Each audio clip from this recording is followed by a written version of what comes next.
لله السمك اهو بدأ يشتغل وما خدش حاجه الحمد لله.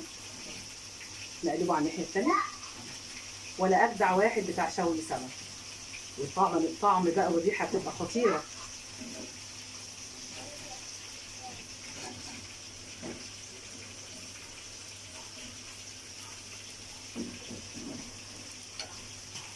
نشوف السمك كمان اللي هو على القليه الناحيه الثانيه.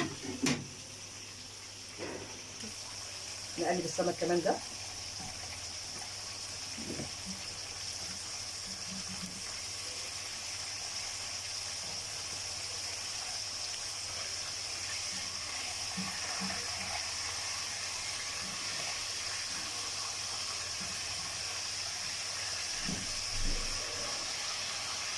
ان شاء الله لحد ما يحمر بقى ان شاء الله ونطلعه ونوريه لكم ان شاء الله رب العالمين. دلوقتي طلعنا خلاص السمك اهو.